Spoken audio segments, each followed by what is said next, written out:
Hello, ladies and gentlemen. We are back for the last plenary session of the day. It is how to promote equitable and successful school-to-work transitions for disadvantaged youth. This plenary session will utilize longitudinal data from Canada, South Korea, and Hong Kong to explore the key profile and good CLD practice for NEET. 歡迎大家嚟到今日最後一個環節嘅座談會啦！呢個環節嘅主題係如何為弱勢青年推動公平及有效的職學接軌㗎。Let's now invite our speakers onto the stage. They are Professor Véronique Dupéré, Professor, School of Psychoeducation, University of Montreal. 蒙特利爾大學教育心理學系教授 Véronique Dupéré. Ms. Mei Lee, Deputy, Social Rehabilitation and Community Education Chief Executive of the SideBySide Hong Kong. 善導會副總幹事社會康復及社區教育李冠美女士。Professor Bong Joo LEE, Professor, Department of Social Welfare, Seoul National University. 首爾大學社會福利學系教授李鳳柱先生。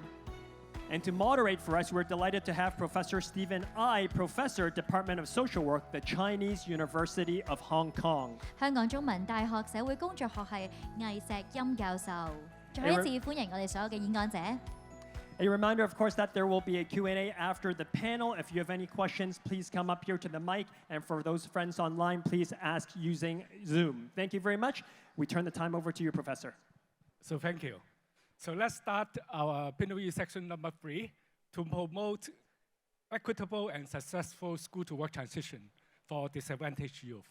So ladies and gentlemen, so I'm Stephen I, the Director and Principal Investigator of Club at JC. And today we have a group of distinguished speakers with us, Vero, May, and also Bong Joo.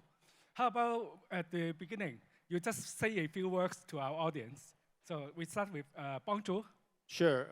Yes, my name is Bong Joo LEE. I'm a professor of social welfare at Seoul National University in Seoul, Korea. My major research area is in children and youth and family social services.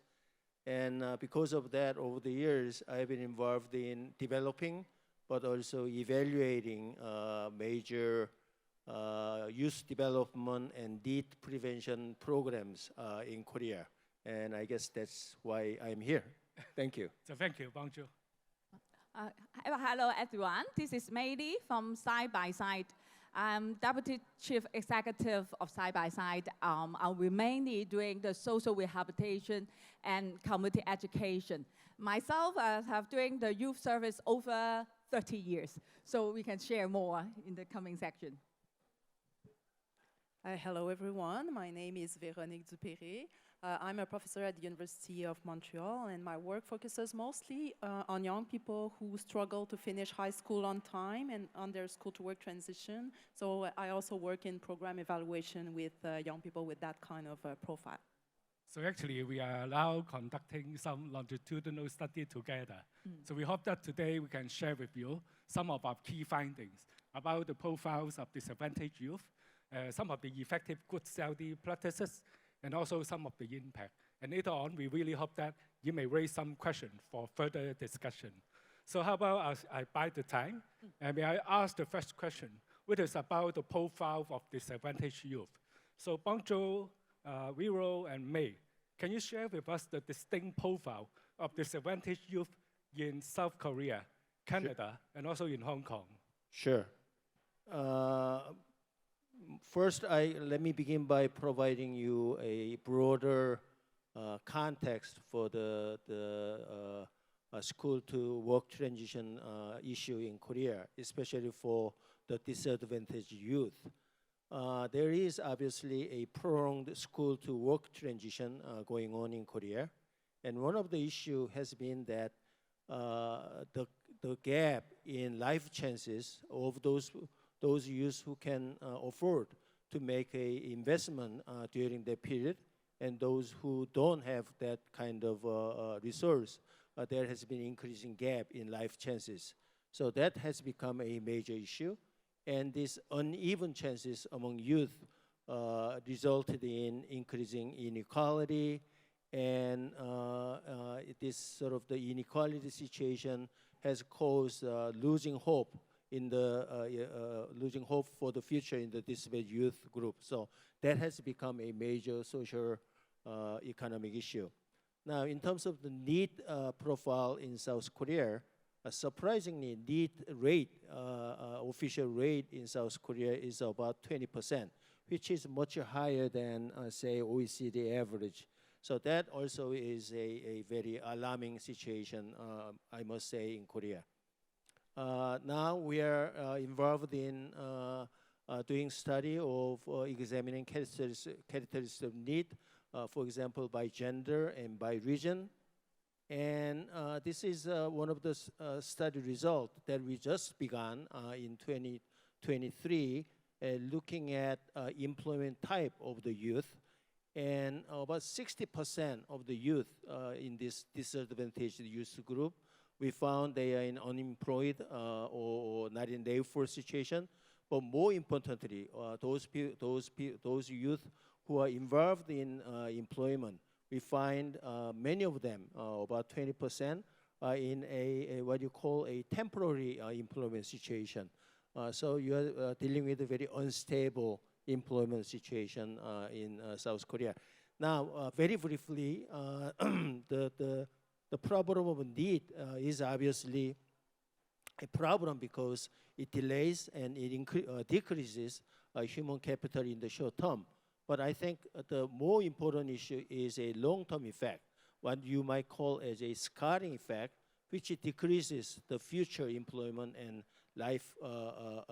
time earnings.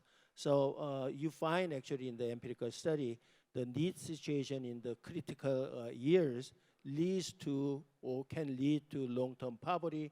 And in one of our studies, we actually found controlling for everything else, controlling for example, school achievement and everything else, we find the probability of becoming NEET, not in employment and education status, is 1.6 times higher for the families in poverty compared to those families not in poverty. So poverty or disadvantage is a major issue in terms of the youth employment.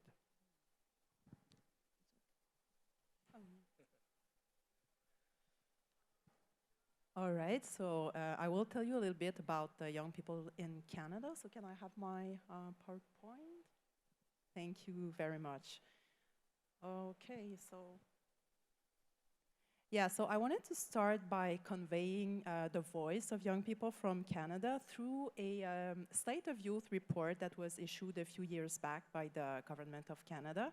And through the preparation of this report, there was a big consultation of young people in Canada from coast to coast.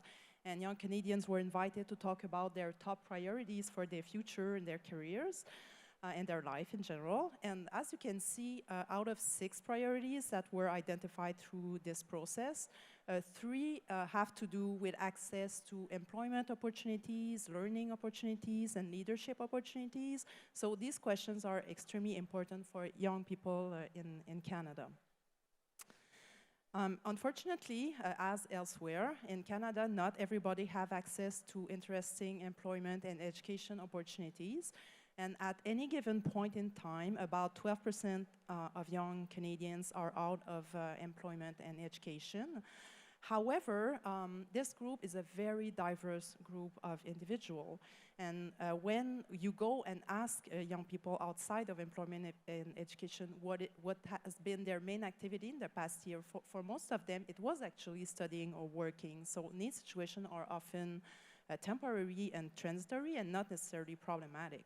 However, for a subset of young people, it can become more chronic, undesired, and related to mental health or disability problems. And under such circumstances, it is associated with adjustment problems.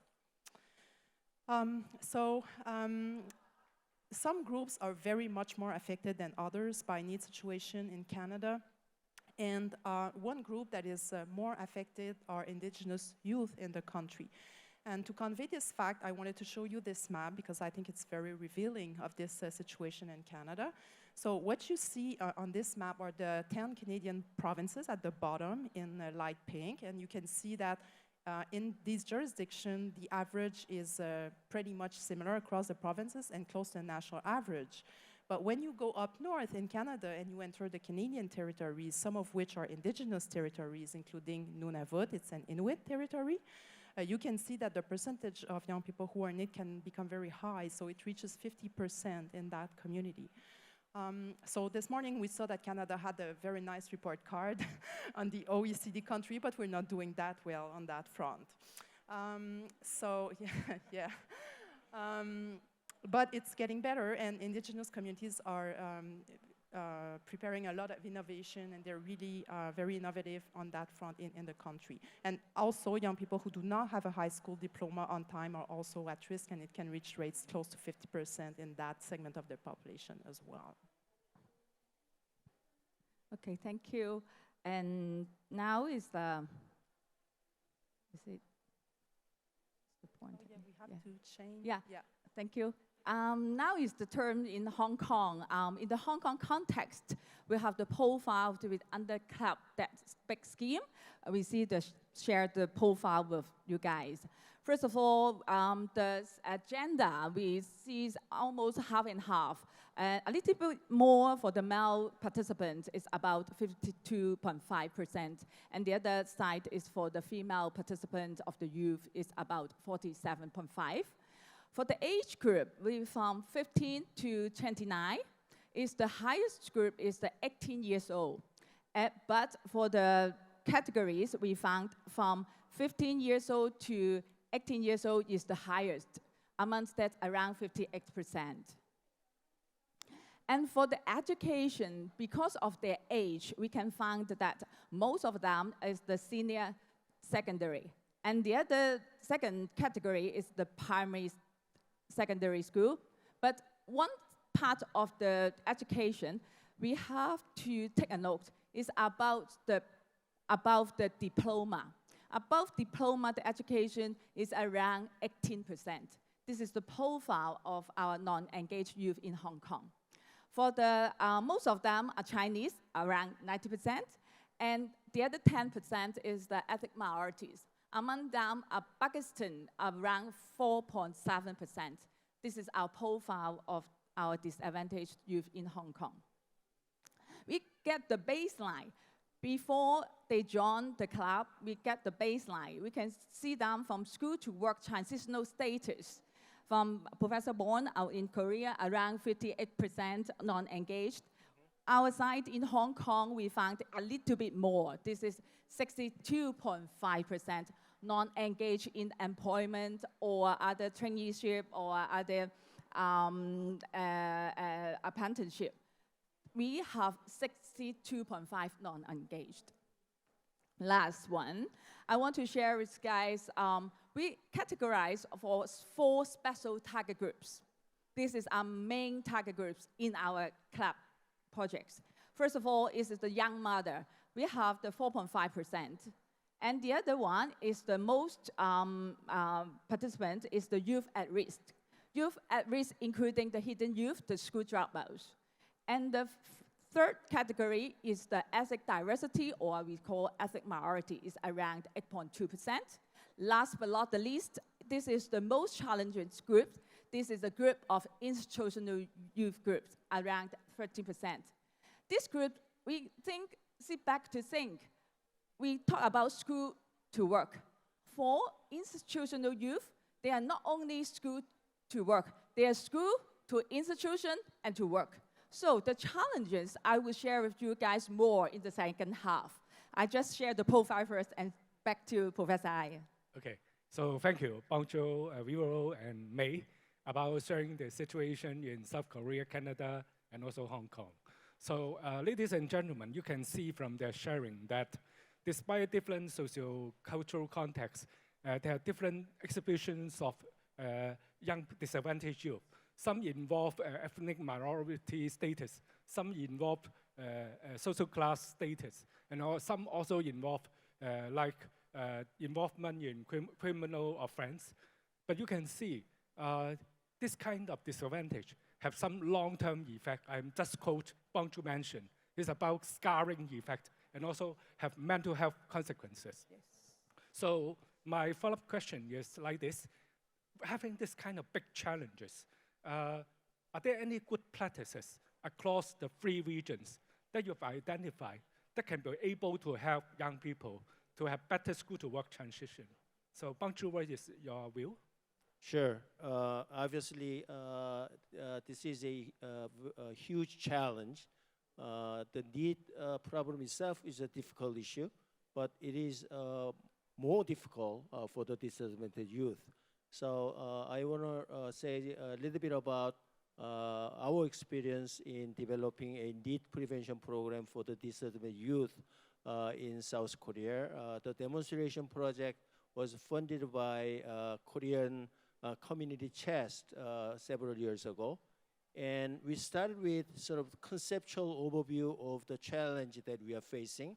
So as you can see on the screen, the disadvantaged background, and for the younger age group, you might have a problem of a family and school and low participation. So a lack of participation we saw as a major problem that we want to solve. And then at a later age, 19 to 24, this is a problem of poverty in transition to adulthood. And we look at that whole issue as being not engaged problem. So we want to solve this pathway from non-participation to non-engaged by this intervention program. So we wanted to sort of stop this negative pathway in a sense. And in the process, we found having a solid, a good theory of change is very important to have a more effective CLD intervention program. So for example, to intervene in the NEET in terms of supporting the smooth transition to adulthood for 14 to 24 years of age, the prevention component is very important at a younger age group, from 14 to 18 years of group, and then the employment support component in the later age group. So it's a combination of the prevention and support group that's connected is very important. And also, we try to take a ecological perspective. So interventions at the individual youth level, but engaging family is also, we found, is a very important component in the process. So family and community level interventions, and also providing what we call a integrated support services based on 3 dimensions, individual, family, and community levels. And foremost, empowerment perspective, or empowering children and youth in the process, and increasing community participation, and finally engagement. And we found that can lead to a prevention of NEET problem. So in the process, we also, as an effective intervention strategy, having an individual attention, or more concretely, individual service plan for each youth is very important, because circumstances each youth faces is very different. So this is not a single homogeneous group. This is a very heterogeneous group. So we need to have a individual attention. So you sort of go through the whole process of having a individualized service plan.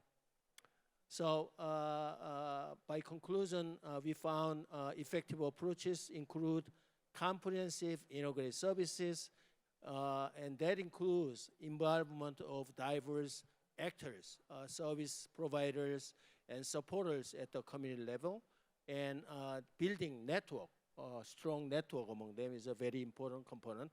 And also, innovation in prevention is very important, early innovation.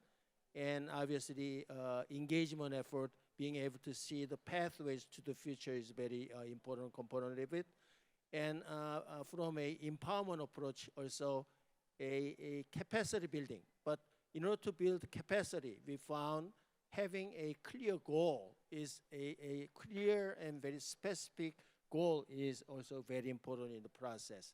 And connecting, making relationships, and finally, when you try to have this kind of programs at the community level, sometimes these programs can give a stigma for the youth who are participating. So, you know, you need to deal with this stigma issue and making it as a more of a welcoming place without stigma is also a very important way of doing the innovation.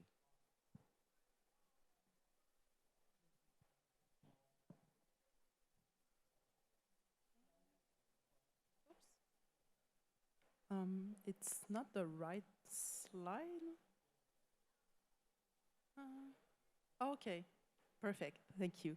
All right, so in terms of effective practices, so over the years I've been involved in a number of research projects and program development initiatives, and the same practice keep coming up in programs that are successful. So I wanted to highlight a few today. So the first thing is that programs that works are really good at connecting young people to activities that spark their interest. And this means finding the right activity at the right time with the right ingredients. And by right ingredients, I mean activities that support self-knowledge, skill development, and relationship building, as Bong Joo just said. To be able, this might sound easy or obvious, but it really isn't. And it requires a lot of work from youth workers to find this right fit. And so youth workers need to have access to a range of options, because for some people, connecting will mean engaging in education, engaging in employment, but it might also be engaging in serious leisure, volunteering, also developing mentoring relationship with professionals working in a field of interest that can be also very transformative. So it's finding the right fit for the right young person. It's different for everybody, and it changes over time as well as young people themselves change and evolve. So connecting is really important, but it's not enough. It's also very important to enable and facilitate participation as well. And that means creating the right conditions for participation to occur. This means finding out about second thoughts, fears, doubts, because they're always there. And also preparing youth so that they have all the resources, the emotional and material, social resources that they need for engagement to be successful. And also preparing the environment. And we often think about making the environment supportive, and that's true. But the environment also has to challenge young people so that they can try new roles and develop new skills as well. So this requires preparation. We also need to anticipate setbacks, because there will be setbacks, and checking in regularly to manage them when they arise. And finally, it's also important to facilitate meaning making so that young people reflect on their experiences. How does the activity feed their self-knowledge? How does it inform their future plan? And how can we use this to make plans for the future and prepare for the transitions that are coming afterwards? So in terms of, so those are practices when working with young people. Now when you're working with stakeholders, it's really important to create partnerships across sectors, because young people's needs are so varied. Youth workers need to have access to all these sectors, because engagement might be in education, it might be in the business and entrepreneurial sector as well. Young people might need health services to if they have emotional needs, for instance. Youth workers need to have very smooth referral channels across all these sectors. So organizing events like today's to make people to connect together is so important. Also, another way to help is to inform organizational change. So in research project, we found that some organizations are just so much better at engaging young people than others. They have like the right mix. And effective organizations really tend to have a very clear vision, very inclusive vision, and they communicate it often and very consistently, so everybody knows about this. Also, they constantly review their practices and evolve over time and change. And the third one there is perhaps the most important, and I'm so pleased to see this today throughout all the activities. It's so important to include young people in decision-making and planning. And this is important not just so that we have the right activities, but it's also in itself an occasion for learning and exerting leadership for young people. So it really plays on two fronts there. Significant effective organization also deploys significant outreach efforts, and they really support their staff as well, who are responsible for these efforts. And finally, to help stakeholders, we can provide resources. I've heard this morning that issues such as transportation, Canada is a very big country, so it can become very important to provide this kind of resources, and also human resources in terms of training, counseling, and also providing knowledge and networks. So those are the effective practices I wanted to share. Thank you.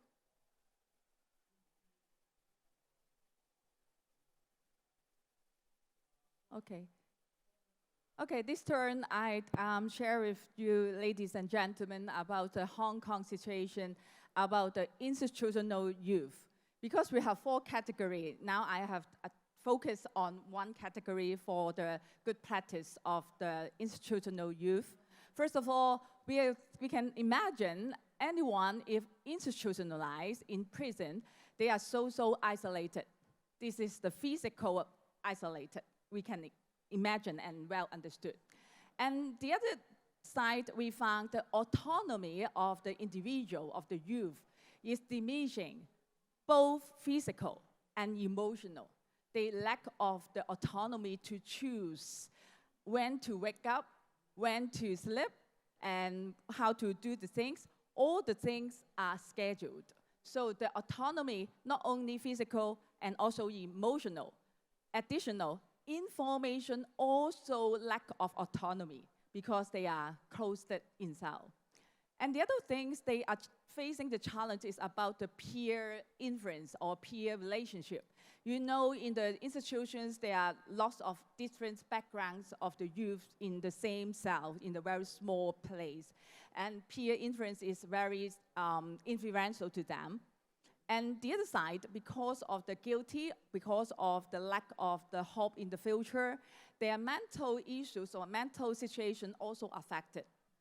And the last one, but not the least, about the stigma. Everyone understood they will easily have the stigma. Stigma have 2 sides. One, stigma by themselves, and also stigma by people around. I'm going to share more about the autonomy and the stigma. How we identify these 2 areas, we do more good practice or intervention for these 2 areas. Just share with you on that the engagement is very important. We also find the engagement is very, very basic and the very important side. And we find every opportunity to engage the youth. First of all, if the youth being prosecuted, they are facing uncertainty, anxiety, and we have the chance to engage them in the court. And also, if they are remanded, they are waiting for the hearing court, we can approach them when they are remanded in the institutions. If they are being convicted and put into prison, we as club workers, we can approach them to deliver our service and also engage them. And when they are discharged in the halfway house, we can provide more flexible service. We can bring them to taste the different work settings, the taste for them for the halfway house. And also when they are discharged to have the supervision, all along the engagement, we create every opportunity to build trust. This is the most important. And the second level is about self-understanding. We can imagine they are a closed area. Every day, they just thinking by themselves. This is the golden time to have understanding of oneself and self-understanding. What we do is about writing the letter. Nowadays, we use WhatsApp, right? But they don't have the mobile in the prison. They will use the letter to write to us, and then we write back. We cannot imagine the impacts of the letter, because every day they can reread the letter, and the impact is very crucial and significant. And through the reflections, we'll do the value and attitude change. This is the basic, and also we can help the youth in the institution. They change their value and attitude, and in the second level, we can instill the skills and knowledge to them. And then they can have more confidence and self-efficacy. And the third level, and I want to share with you more, is about in the prison. The youth are assigned with job. They're doing different kinds of job every day. If they perceive the job as mandatory and being forced to do, they don't have any interest, just fulfill the job and the task. But with our intervention, we expand their notion and expand their lens. Actually, this is a taste of their ability, taste of their interest. They can expand. For example, they can have the placement or the job in the institution for the coffee maker. They can do the coffee in the institution, or they can take care of the pet as the pet groomer. These all the placement or the job in the prisons can exchange, can expand as the different lands, they can continue in the community. And the third and the fourth level is about we work arrangement for them, and also we will build their capacity. And when they discharge in the community, it's more easy because we engage them in the prisons and share with you and one figure. Now in the Correctional Service Department, they have a school built in the prisons. There are 75 students in the prisons, and they have to attend the school in some of the sections, and also have our club sections. And there are 75 students.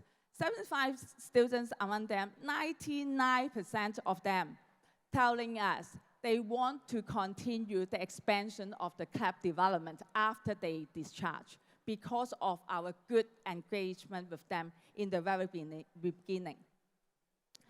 This one, the benchmark, we have different angles to intervene. I just highlight two very, very important for the institutional youth successfulness. First one is the stakeholder engagement. You can find that with the support of the Jockey Club and the Hong Kong Chinese University. We invite 100, this is 100 Correctional Service Department welfare officer to join 3 days CLD development course. This is about, I asked them how many rehabilitation unit welfare officer in CSD. They said 300. That means 1 out of 3 already have the training of the club and the CLD. This is very important for us to move in and engage the youth in the prisons because of the change of the officers in CSD. And we also had to engage the employer to change.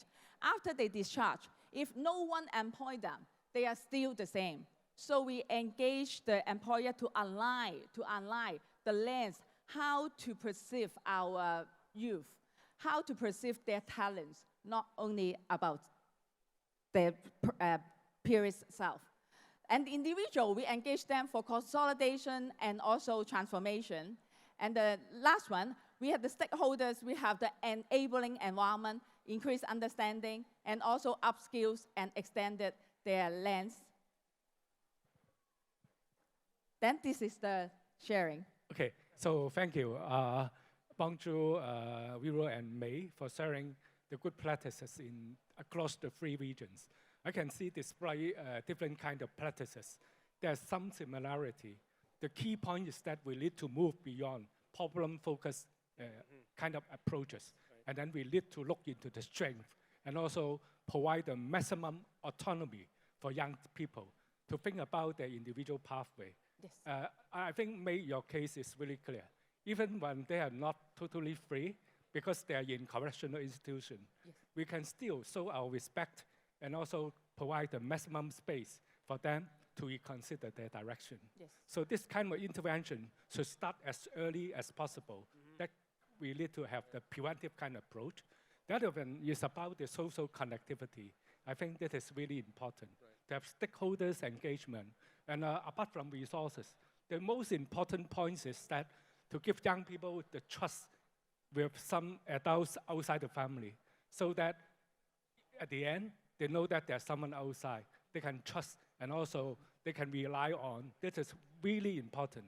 It's about social capital, and also sense of belonging. So now I like to know, with all those kind of good practices, do we have some evidence about the good practice? Okay, Canada is on, so you can I talk can, about okay, I it. can go first then. Oh no, yeah, it's you. Bong. Okay, Okay. thank you. I see we are running out of time, so I will be very quick. For this particular demonstration project, we also did a 3-year longitudinal study having the target group and also comparison group. At the end of the 3-year period, for the 19 to 24 years old, that's a older group, we found that the program participants' intention to find a job increased by 8.3 points, again, contrary for everything else. And also the program participants probability of being NEET, which was the major goal of the program, decreased by 6.7% points more compared to non-participants. So as a sort of social innovation, we found a empirical evidence support the effectiveness of program. For the younger group, 13 to 18 years old, we also found career maturity increased by 3.6%, and self-esteem, which is an important component, increased by 2.6%. Now, this is a sort of the program effect for the demonstration project, but I think the bigger effect was that sort of this demonstration project led to a government initiative to invest in NEET problem. So the central government and the city of Seoul adopted this particular demonstration program's approach to expand the NEET prevention services, supporting school-to-work transitions. And I think one of the important role of NGO is not only providing services, but also developing a evidence-based model that can be adopted by government to have a bigger effect. Thank you. All right. So when it comes to impact of the practices I've been telling you about before that works in Canada, I selected one program, the Pathways to Education program. I think it's a good example to illustrate the practices, the relevant practices. First of all, I selected this program because it's a very well-established program in Canada. And it's run by community organizations across the country in different locations, and including in indigenous communities as well. It's also a program that I know quite well because I've been sitting on the research advisory board for this program for some years. And also it's a program that has been very rigorously evaluated over the years. So Pathways is a program in which an advisor connects with young people when they are still in compulsory schooling and meet regularly with young people over the years as they transition out of compulsory schooling. It's implemented in disadvantaged communities, and the role of the advisor is to connect young people to activities that are meaningful and also organizing tutoring activities for the academic side of things. Pathways also involves financial incentives and support. And evaluation of Pathways have shown that when it is implemented in a community, when you look at young people years later, when they reach their late 20s, it has been shown to improve earnings, improve employment, and also significantly reduce welfare receipts. So that's a good proof of transformative impact of connecting young people to activities that make sense for them. Thank you.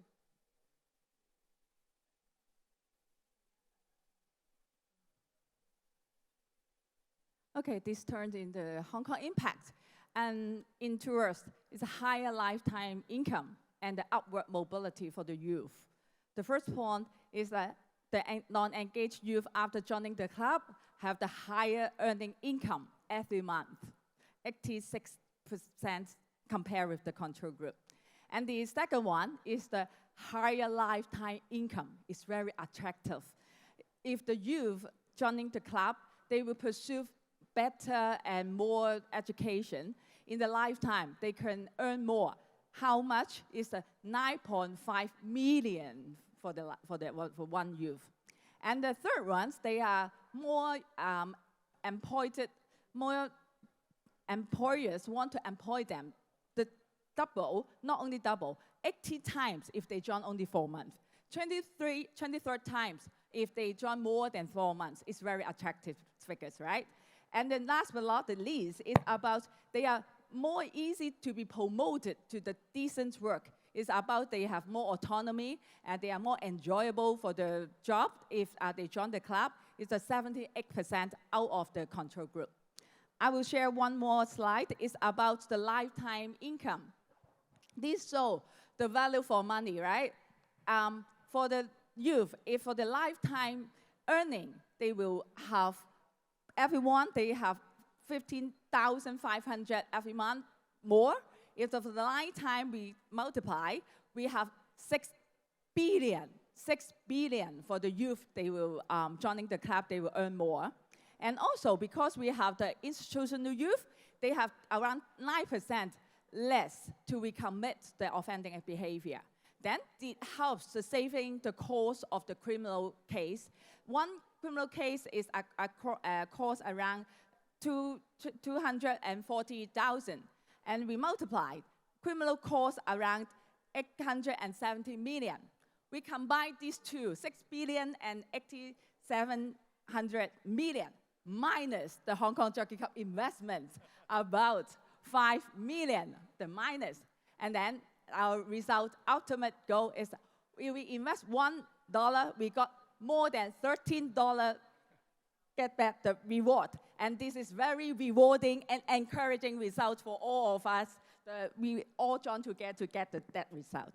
Thank you. So thank you. It's really impressive, right? From South Korea, Canada, and also in Hong Kong case, you can see originally when we think about disadvantaged youth, their real challenge and social cost. But in case we really invest in CLD service, we can see that actually we are unleashing potential and they're bringing a lot of social return. I'm just asking the MC whether or not we can still entertain one question from the audience. Thank you. Hello. Professor, we do have time for one question. So would anyone like to come up to the mic to ask a question, please? 有興趣發問嘅朋友咧，而家去到咧我哋嘅台前嘅位置咧，咁工作人員可以協助大家嘅。It's a very interesting topic, backed up by a lot of data and science. Thank you for that sharing. Anyone have a question? This is your opportunity. Anybody? Okay, if no one wants to ask a question, we have questions online. I will ask one question. Here it is. What are some of the key factors or characteristics that define NEET profiles? Are there any commonalities or trends identified across the longitudinal data from Canada, South Korea, and Hong Kong? Well, again, I think we need to understand this is not a homogeneous group. This is a very heterogeneous group, and situation is very different for each individual child, youth. So I think the individual attention is very important. And also, I think not only the sort of what you can observe or what you might call a objective situation, I think a sort of internally losing the hope for the future could be the really important problem that we want to solve and give them the hope and the positive aspect for their future career in the future. I think that sort of the positive, empowering approach is a very important for disadvantaged youth. I really have nothing to add. I think Bong Joo made a really important point. It's that it's really heterogeneous population, very different kinds of profiles. I think that finding what's motivating young people is very important. It's just important to understand that the profiles are so different. So through the project, we're trying to see commonalities and common patterns. But so far what we see is that it's true that young people are very different, but at the same time, as we've seen through the presentation, it's the same thing that works everywhere. It's finding the passion, what makes sense for young people, and what fits with where they are in their life and involving them at every point. So that would be the commonalities from my point of view. I share one. It's about the belief. We ask ourselves, are we believe the youth can excel, can do more than here and now. If we believe them, they will believe themselves. This is aspiration everyone we instill for the youth. Thank you. Okay, well, thank you very much to our panelists, and thank you for your good work and for your sharing. Once again, thank you, Professor Dupéré, Ms. Lee, Professor Lee, and Professor Nye for leading us on that very interesting discussion. Thank you. We invite you to move forward now for a photo, so please stand and come in front of the coffee table. Thank you. 再一次感謝 Miss Dupéré 李女士、李先生同埋魏教授為我哋帶嚟精彩嘅分享。喺頭先嘅分享裏邊呢，其實都印證，亦都見到咧，我哋 Clap at JC 一個好重要嘅一個概念咧，就係 VASK 啊。咁亦都期望咧，我哋可以繼續咧探討更加多嘅喺呢方面嘅議題啦。Okay, we have our photo. Thank you very much, and thank you once again to our guests. Thank you very much. Thank you，唔該晒。請咁多位嘉賓咧可以移步會座啦。Well, at this time, ladies and gentlemen, we have come to the end of an incredible first day here at the conference. We hope that you have enjoyed the discussions and have had a chance to catch up with old friends and new faces as well. 喺度咧，再一次咧感謝所有來賓嘅參與。賽馬會鼓掌創成功里程論壇第一日嘅討論呢已經圓滿完成啦。不過咧，我哋在場咧仲有展覽同埋青年朋友嘅表現呢，就會繼續去到6點鐘嘅。咁所以大家可以趁住呢個時間咧喺我哋場內行一圈，你必定會感受到咧我哋青年朋友嘅熱誠啊！另外啦，我哋咧每一個攤位上面咧都會有 QR code 嘅 QR code 咧 scan 咗之後咧就可以參與咧有關現場嘅攤位線上問答遊戲啦，仲有機會可以贏咧精彩嘅精美禮物添㗎喎。咁最後咧當然咧要投票咧選出你最喜愛嘅電影攤位同埋最觸動你心嘅故事啊！ Now, before you leave the exhibition here at Hall today, don't forget to visit our youth performance and youth showcase, where you can witness firsthand how our young people have been taking hold of their own future. These are the booths that are spread out all over the exhibition hall here. They've put a lot of hard work into setting up these booths, making their presentations, so please go and support them. Make sure you go and talk with them. There's a QR code at each booth. You can scan the QR code to play a game. You have a chance to win different prizes, and also you'll be giving them a vote. You'll be voting to tell them that they have a story that has inspired your heart. So please make sure you do that. Although the formal stage program here is over, the booths will be open until 6 p.m. So please go and check them out. Now, a word about tomorrow. For those of you who will be joining us tomorrow, please remember to come with your conference badge on. It's the same conference badge you're wearing today. You will need that for entry tomorrow. The action tomorrow commences at 9:30. Before you leave, please take a moment to complete our survey by scanning the QR code that is on the screen right now. Your valuable feedback and comments are very valuable to us. Once again, thank you for your active participation and engagement today. We look forward to seeing you tomorrow for another very inspiring day of discussions. 再一次感謝在場嘅來賓參與我哋今日嘅論壇。假如你聽日咧會繼續喺現場咧同我哋一齊度過咧我哋呢個論壇嘅話咧，就請記得喺明天咧9點半鐘前啊，就帶定你哋今日所佩戴嘅 badge。並且咧係嚟到我哋會場返回參加呢個嘅論壇㗎。咁喺離開之前呢，期望大家咧可以掃描我哋咧而家屏幕上嘅 QR code， 為我哋完成簡單嘅問卷調查啦。期待大家有一個愉快嘅晚上，我哋聽日再見啦，拜拜。That's it from the stage. Happy Friday. Have a restful evening, and we'll see you again tomorrow. Thank you. 拜拜。